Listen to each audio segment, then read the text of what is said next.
Hello, listeners, and welcome to the Skift Meetings podcast. I'm Andrea Doyle, executive editor at Skift Meetings. Today, we're going to talk about the recent struggles in the world of diversity, equity, and inclusion, or DEI. What was once at the top of everyone's lists of priorities has seemed to fall out of favor. To discuss why this happened and how to move forward, I am joined by two leaders in the field. Dr. Brandi Baldwin, the CEO of Millennial Ventures. She's an organizational and leadership psychologist who helps companies position themselves for future success. And Bea Boccalandro, who guides corporate boards and executives on how to lead business smart ESG, which is environmental, social, and governance, and CSR, which is corporate social responsibility and social purpose in today's world.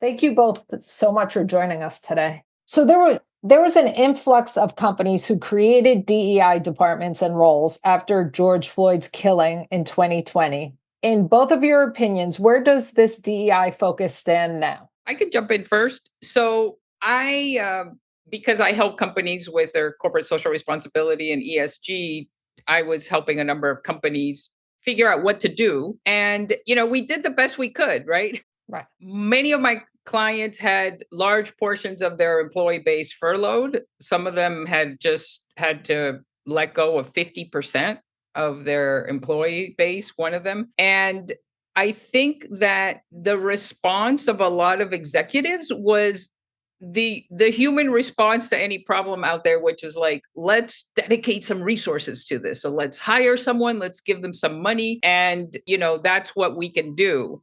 And I think a lot of efforts were rushed. I don't think, again, like companies were unbelievably distracted by other things. And so to me, of course, it didn't work beautifully, but I also think that we have over interpreted how poorly it has gone. I think that a lot of positions maybe weren't thought out properly and they were at the wrong level or they didn't have the right structure and so on. And so that's being adjusted, I think. I do think, however, that there's been a lot of progress since 2019. So if we look at the hard data, for example, Bloomberg went out, was just doing their research on the demographics of the employee base, and they were really surprised to find out that over 80% of the large companies in the US had dramatically increased the number of, on average, pretty dramatic increases, the number of Black individuals that they had hired. And we've seen movement at the top, maybe not enough, 4 or 5 percentage points of increased diversity at boards. We've seen huge increases in the number of companies that are disclosing their internal diversity data. We've seen large increases in how many companies have employee resource groups and what resources they give to them. So I do think that what happened in 2020 has had some positive impact out there, which tends to never get reported, I've noticed. Of course, we are facing headwinds. There's legal challenges, there's anti-woke, there's, all of that is happening. I do also think that it's true that there is some greenwashing going on in corporate America saying, yeah, we're all about diversity, equity, and inclusion, and it's really a misrepresentation. But that's not the whole picture. And so I think that, and we can't attribute all these changes that are now happening to DEI, which some of them look like backsliding. Like some of my clients are just realizing it was a mistake to have the DEI person at the chief level. It's better for them to report to someone who's already really powerful within the organization. To me, it seems like a logical improvement, but I'm very curious to see what Dr. Brandi has to say. But so Bea, it sounds as if you're saying that in 2020, many companies were reactive, but now they're a bit more reflective. Yeah, and I wouldn't say it was reactive. I mean, they were responsive. It's Okay. just that, they did the best they could. I don't think it was like a knee-jerk reaction. I, Mhm. and, one of the things I love data, and I help Point of Light with some of their data on their award, their Civic 50 award. And one thing that I noticed was that, so if you look at backslides, yeah, companies in recent years are a little bit less public about their DEI, so they're less like leaders are less likely to be out there talking about it. But meanwhile, all their internal efforts are just like, full throttle ahead. And so they're making changes like when we introduce a new DEI program, we're going to share it with all our employees and maybe our customers, but we're not going to put it out there on our website. So it's an adjustment, but it's not the type of it's not a complete backslide. It's a backslide in maybe the voice out there.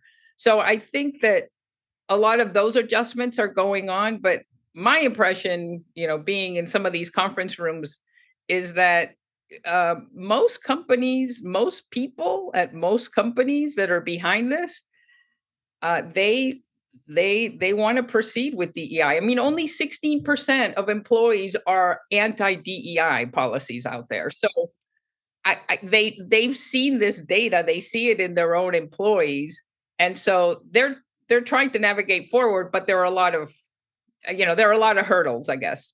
And Dr. Brandi, is this what you're seeing as well? I think I'm seeing some similar things, but I want to go back to where you started, which was mentioning, George Floyd, the response. And so I think many corporations were really finding it challenging to start purposeful DEI programs because they started them as a result of something that didn't happen in a corporation. It happened in the community.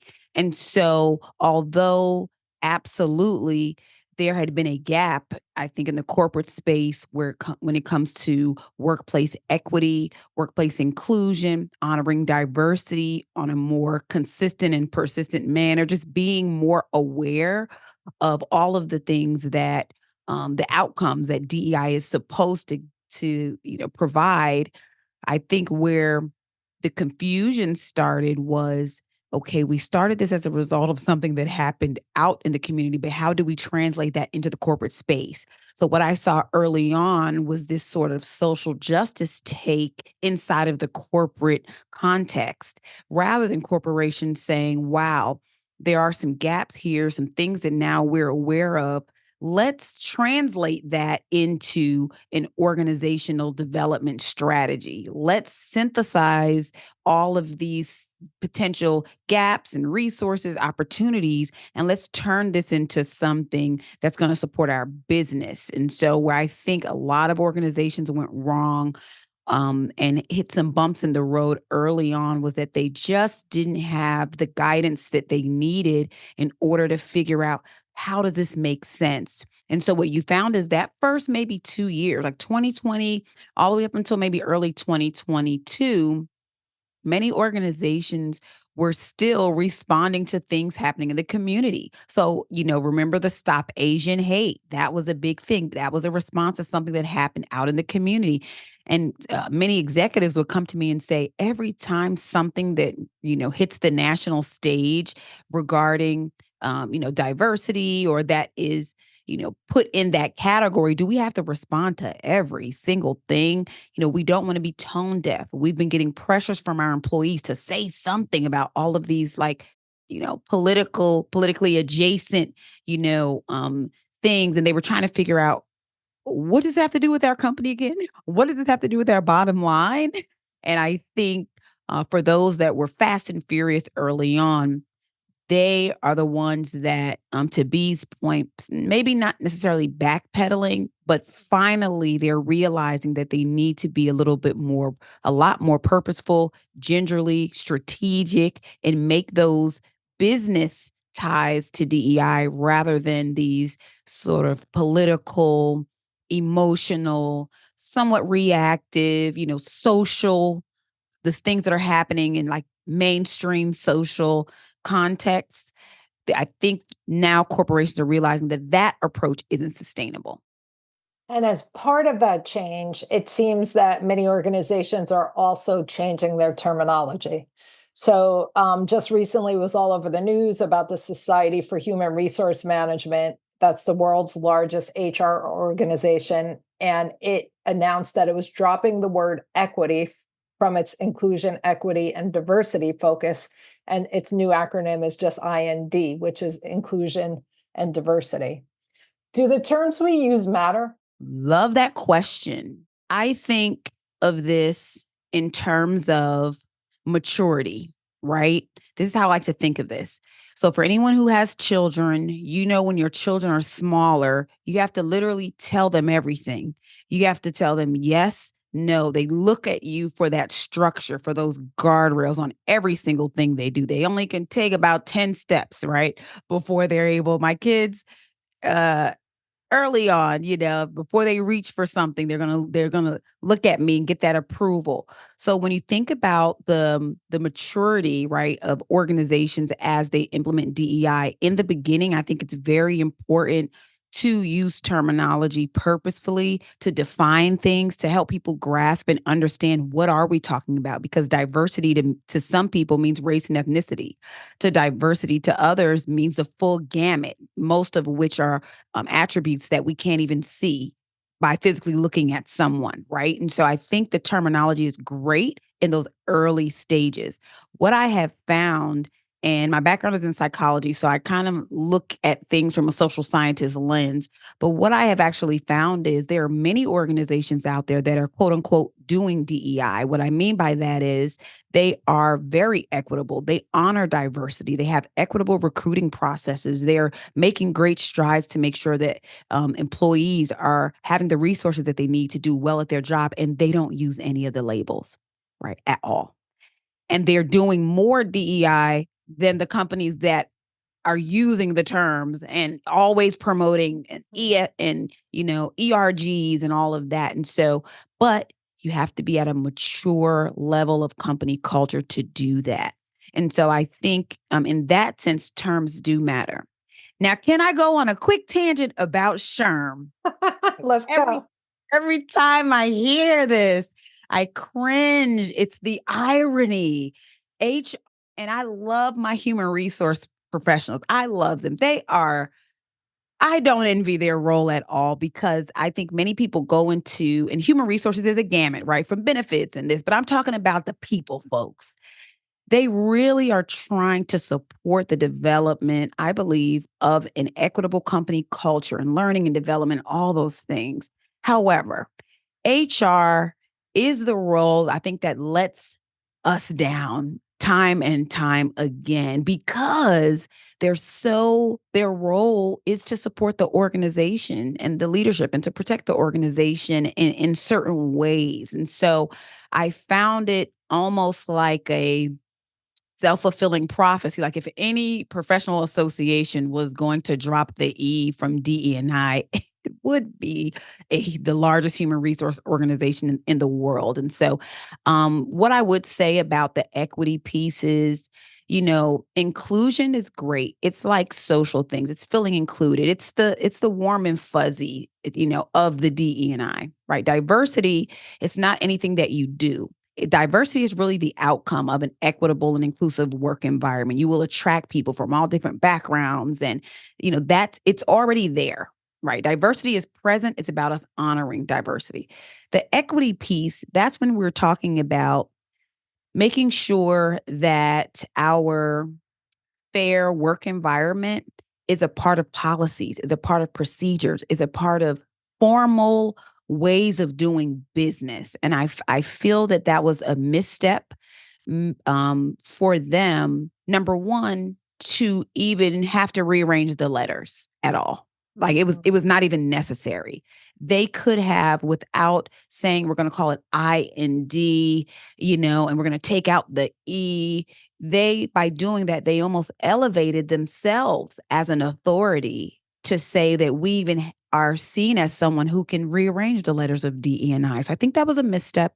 And I think what they're maybe trying to portray, and only time will tell, they could have done by through their programming, through other things, rather than starting with a name change. So it's a red flag for me, only because HR has really had a challenging record for, being biased and already not being in alignment with quote unquote DEI principles. So I'm not happy.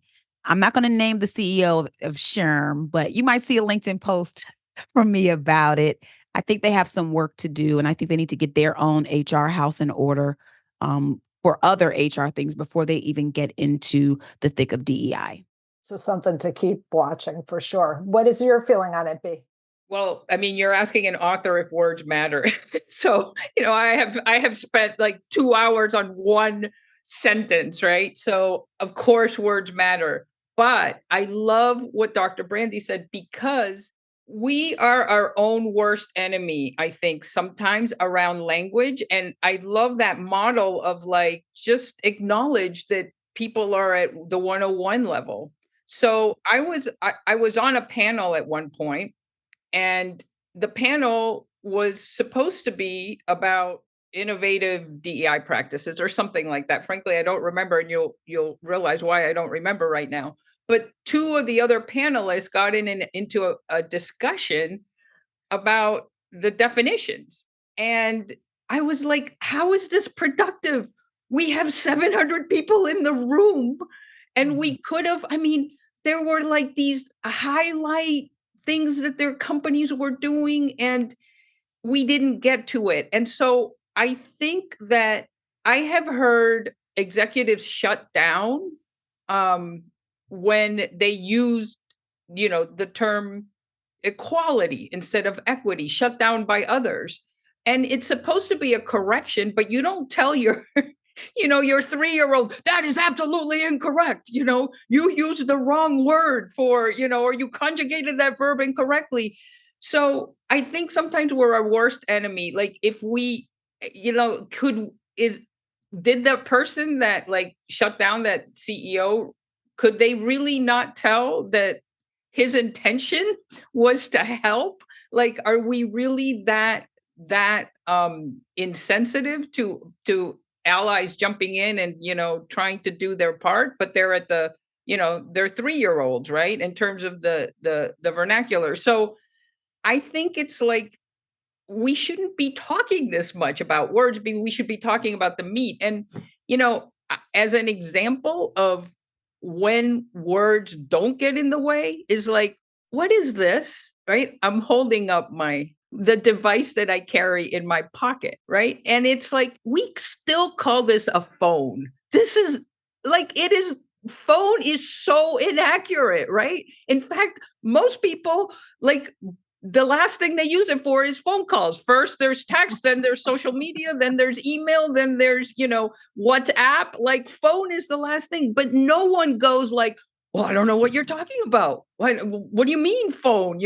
Like, I think that we could relax on the whole discussion around the wording and focus instead on the meat of this.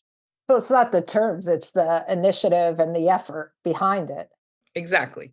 I mean, I found it interesting, and recently DEI has spilled into the presidential race. A Tennessee congressman suggested that President Joe Biden selected VP Kamala Harris as his running mate as a DEI hire. What was your take on that? This is what I'll say in general. I mean, I love that example.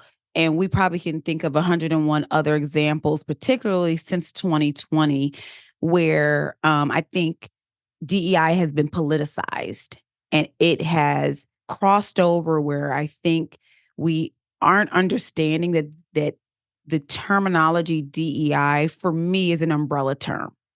Right. And so I'm thinking of DEI in a corporate context. Potentially there are some connections there.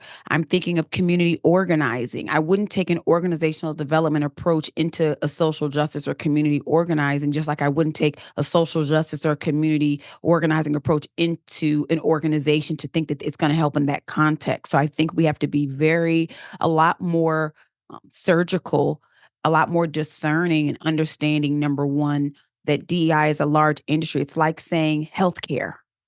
It's like, wait a minute, okay, you can give birth to babies. We're talking about, is plastic surgery also healthcare? So when you think about the spectrum of DEI and how it's all become so convoluted, I think I'm not surprised that in the political sphere on all ends, that they're going to leverage anything on all sides in any way, right? For whatever positionality, whatever political power, and to I don't want to say control, but to leverage, different perspectives that can help for the vote. And so I like to take it back to the old school where politics really wasn't a thing that we brought into the workplace. And so I believe this is a challenge, and this is where I've been very critical of the DEI industry and quote unquote experts and consultants within the industry. What I believe is that when we're going into organizations, right? When I'm going into an organization, I'm not bringing Brandi, the person at home on the couch that has a lot of different perspectives about the Republicans and the Democrats and, whatever, right?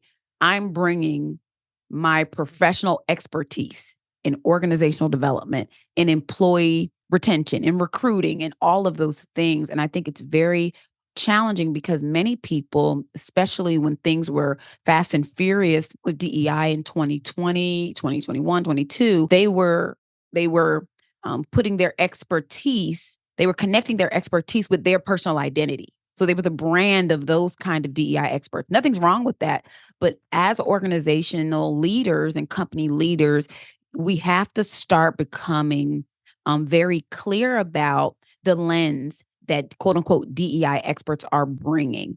And so when you're listening to someone make a claim that, something with a DEI hire, are you looking at it from what lens, right? And that lens will help you make whatever determination you would like. So I think in our discussion, and I love that you brought that up, because we have to start to separate what's going on kind of outside of the workplace with what's really important inside of the workplace. And whether politicians are making DEI hires or not, the unfortunate, the unfortunate truth is that many companies are tokenizing and trying to brownify their workforce and select, we need one LGBTQ and we need one Latinx and we need one this, because they're doing some of the same thing in a different realm. And so we need to really take care of our own homes and kind of clean up house first in our organizations. And I think keep some of that some political distractions out, unless, my caveat is always this, unless that's what your organization does. Right. Yeah. Okay. So, Bea, you had said that you're concerned that yeah, please. I'd like to say something about that real quick. Sure. I totally agree with Brandi, and I guess I'm not going to try to make sense of American politics. I'm going to stick to my lane. So in terms of corporate social responsibility for executives, I mean, I love what Brandi said, and I will add that be super careful about over interpreting what's happening in politics as reflecting anything about your own stakeholders. So, like, if you look at what's happening in politics with DEI, you'll end up thinking like, okay, well, Americans are completely against DEI. They're super prejudiced. They're super racial. We're never, racist. We're never going to get beyond this. But the data is really different. So, like, if you look at data from Pew Charitable Trust and from Gallup, so the majority of white Americans agree that being white confers an advantage.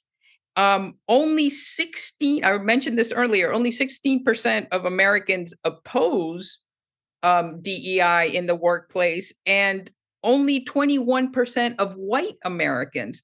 So I think that, listen to your own employees.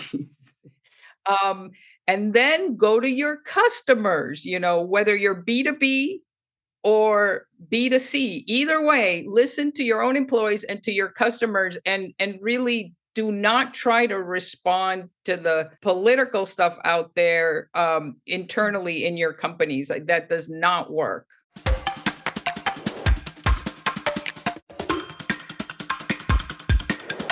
Many are recalculating their DEI efforts. What does that look like as a practical matter? I think organizations, and I just want to say one small thing, and and maybe we can even go back and forth, be just kind of hitting a few quick points. But one of the things I would say is authenticity is going to be important this go round. I think making moves and starting strategies and initiatives based on some sense of shame or guilt, it's not gonna cut it this go round. I think not taking care of your internal processes and operations and making sure that they're as equitable as possible and doing that work, and then but putting out a facade or having a statement to make, on the outside with your branding, because the brand of DEI works for you. That's not going to cut it this go round. So the first thing I'll kind of throw out there is going to be definitely understanding what your motivations are. If it's 2024, or even if you're listening to this in the future and you're still saying that your organization started DEI, or you're continuing it because of George Floyd, really? That means you haven't done an assessment. Have you done an organizational assessment and gathered some data so that you can really have some tangible things to point to on why your organization still needs to focus on DE&I? So I think authenticity is something that we're going to need this go round for organizations who are trying to recalculate efforts and be a little bit more practical.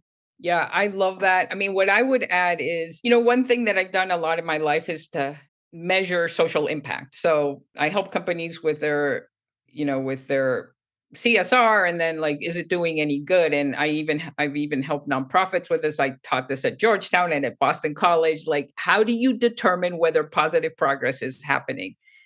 And the very short history of measuring social impact is that it didn't happen for like the first 50 years, because like it was in the 1930s that the society and the US government said, you know what, we have all these problems, we need to solve them. Like, why do we have homeless people, why do we have illiteracy, and why? And the thought was, if we put a library in a town, then illiteracy will go away, right? And it wasn't until like the 1960s that policy people started going, wait, we still have these problems. We've dedicated a lot of resources to it.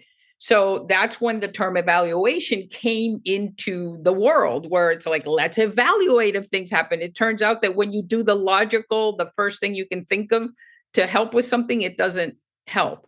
So what I'm seeing now is that now companies are being asked to help with societal issues. And this is a much more difficult thing to do than it is to create a product and sell it at a profit. And so what I think that there's this mindset that, oh my God, we have completely failed because we rolled out this unconscious bias training and it turned out that it didn't do anything. And it's like, welcome to the world of social impact. We are trying to like make a change that really nonprofits have been trying to make for 100 years. And this is harder. So what I would add is like, measure and learn and adjust, and give yourself a runway of like 5 years. I know this is really long in corporate America, but 5 years to get it right, because this is really difficult to do. It's changing people's behaviors, instituting policies that actually end up being more inclusive and don't like somehow not work is difficult. So collect data to see if it works and adjust and keep at it, but allow some time for this. Don't shut down a program because it didn't work in the first year. This is much harder than normal corporate programming out there. Dr. Brandi, what are your thoughts? I totally agree. And I love the idea of, be long-term focused. Companies make long-term decisions and strategic plans with everything else. Why is it that DEI, is something, oh, we had a year, it didn't work, we had a misstep. So I love that you called that out. And I would also add to, again, going back to the conversation about terminology, even if you took all of the DEI terminology away, because one of the missteps I found was a lot of workforces and workplaces bringing in DEI, quote unquote, experts, almost to put everyone through a PhD in DEI. Like a group of engineers need to learn about DEI, a group of, whatever organization and industry. And for our clients, I kept saying, it's not my job to teach you about DEI. That's my job, right? My job is to learn about what's happening in organizational development on a variety of different areas. And it's for you to figure out how these principles are relevant to you in your day in and day out in your industry. And so I think we lost a lot of people because organizations were thinking we all need to become DEI experts. And unfortunately, many people started to almost act and behave like they were. Like I've had organizations that I've gone into with, I'm just making this up, like a fresh out of grad school marketing person that's like, acts like they know more about diversity, equity, and inclusion and organizational development than I do, because again, they're tapped into kind of what's going on the larger scale.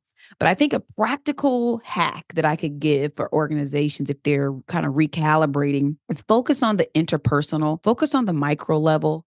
Think about DEI as how can we relate better to each other? How can I have a better interaction with that person that's on my team that's from a different generation? How can I be more reflective because I know I have some biases against this? But the bias isn't the bad guy. We all have biases all the time. It's a part of who we are. It's different lenses, different ways that we perceive things. So we're chasing after this elusive thing called a bias instead of realizing that, hey, I'm self-aware enough to know that I have a unique lens and perspective based on my cultural background, education, socioeconomic status, and everything else. And so when I encounter someone who is, I'm just making this up, a baby boomer, they've been in the game a long time, but they're slow to change and they're this or that. How do I not interact with them as if they don't have value? As if they're less than because they can't keep up with my millennial tech savviness, as if they're such a pain to deal with, right? Because that's where the inequity shows up. And so I always say DEI doesn't feel as DEI as we think it does. It's us in the meeting allowing everyone to chit chat and to talk. It's us in the meeting saying, you know what, or let's say the interview. It's recruiters in the interview that may say, I think that candidate is not confident because they didn't give me eye contact. It's for that recruiter to understand that maybe if you were older than the candidate, maybe if the candidate was African American, maybe their cultural communication norms are that they're not going to make sustained eye contact with someone who's older than them, right? And so while you thought that they lacked confidence, they actually thought they were being respectful by diverting eye contact every couple seconds while they were talking to you, right? So we really need to get down to that interpersonal, interactive level because I think we're trying so hard to with these big strides and we're missing the point. We're missing the platinum rule. Treat others how they would like to be treated. Just be able to set a boundary. Just be able to, it's those things that we're dancing around in corporate and HR. And we've been trying to do that for years, for decades, right? And so let's get back to those basics, the things that have always been tried and true best practices for having, positive interactions with each other in the work setting. I think that's a practical way for people to kind of take it down a notch, whether we use the terminology or not, whether you fired everybody with the DEI, or you feel like a failure because you haven't been doing it, quote unquote, right. How can we take it back to those basics? I think it'll be a great help. And that same behavior would help at meetings and conferences. Absolutely. And I can't wait Bea and I have so much in this tourism context that we're going to be sharing at the event soon, but I'm glad we're able to have this conversation so that we don't have to even do this, right? This is the preamble because we want to get down to strategies that are really relevant for hospitality and tourism organizations for their patrons to keep coming back more and more, with conferences, any type of events, and even just the community to feel included in a way that I think is universal. So I can't wait for it to tap into even some deeper, topics related to that, even live at the upcoming event. So sadly, we're just about out of time, but I just would want to get your last impressions about the conversation. Just leave us with something to think about as we gear up for September 17th. So, Bea, I'll turn it over to you. Yeah, I, that interpersonal comment, that really got me. I wrote a book which is really about helping anybody make their job meaningful, right? No matter even if you're, a hostess, right? or at a casino, or if you clean rooms at a hotel, or if you are an event manager, whatever it is that you are, you can make your job meaningful. And one of the things I just realized, because I wrote the book and I get all this, feedback from readers and stuff, is that I have gotten data that completely backs up what Dr. Brandi just talked about. Because when I think of what actions people are taking to make their own work meaningful, really often the write-ups that will give you goosebumps are the ones that it's just like, I am upgrading my interpersonal communication, so that interpersonal relationships, so that everybody I encounter feels heard, for example. Like, that's an example. And I just think, really, when you think of all the policies out there,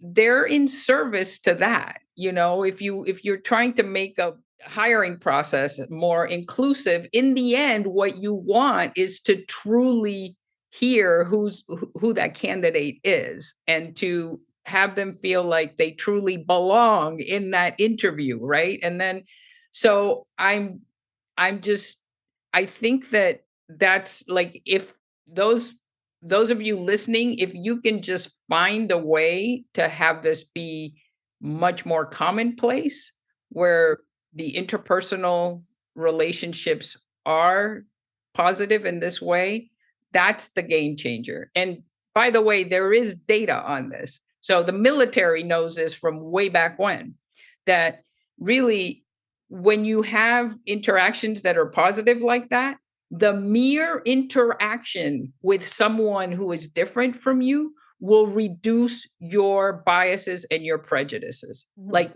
just the interaction, just being in the same room. So it's not just this feel good thing, it will actually improve the culture. Oh, that's great. Thank you. What I would say, and full transparency, you already mentioned it in the intro, I'm not like a you know, 20-year DEI veteran. I'm all about organizational leadership, organizational development. And so for me, I think, my reflection on the conversation and what I would say to listeners is, you know, let's build great businesses. Let's refocus on building a great competitive business of the future that's sustainable. And let's think about all of the things that we need to do in order to do that, in order to compete. And so, whether we're using the term DEI or not, I think any organizational leader would agree with me that great people is a great competitive advantage. Having a great company culture is a great competitive advantage. Let's be willing to kind of break the rules around DEI, break the box around DE&I, and let's start to be creative again, be innovative again, and be less we've made DEI this big scary thing. Are we going to do it? Are we going to not do it? Are we, and it's like, do what? Like, we don't even know what it is, but are we, and I think it really just, that's even a wrong approach. You don't do DEI. DEI, it's like you want to be, right? Less talking, more doing, but less doing, more being. Just be inclusive. Just be someone who honors differences.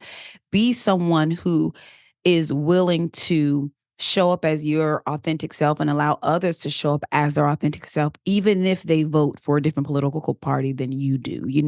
That's where I think the opportunity lies. That's what I believe you all are really creating a platform for, particularly in the meeting, but really industry wide. And so I'm grateful that we'll be able to continue this discussion at the event. It's going to be raw. It's going to be real. It's going to be exciting. This is a great podcast, PG-13, but we want to really have that discussion because we know leaders are like, half of them are cringing, half of them are like confused. And we're going to talk about it and address it, straight on and have some actionable steps and concrete ways that there can be some real tools that can be implemented right away, some that don't need a budget at all. And so that's my reflection on it. And so grateful to have Bea co-navigating the discussion in a couple weeks. Well, it's going to be a great discussion. And like we said, we're going to continue this conversation on September 17th at the Skift Meetings Global Forum. If you're interested in attending, please go to our website at skiftmeetings.com for more information. Thank you both so much for your time, and I look forward to seeing you in New York City. Thank you. Hey there, if you're listening to us on Spotify, Apple Podcasts, or wherever you listen to your podcasts, please make sure to subscribe, rate us 5 stars, or leave us a positive review. That really helps us get out the word about the Skift Meetings podcast and make sure that we can continue to bring you this podcast every week absolutely free of charge. If you're watching on YouTube, make sure to subscribe to the Skift channel and hit the notification bell to find out whenever a new video drops.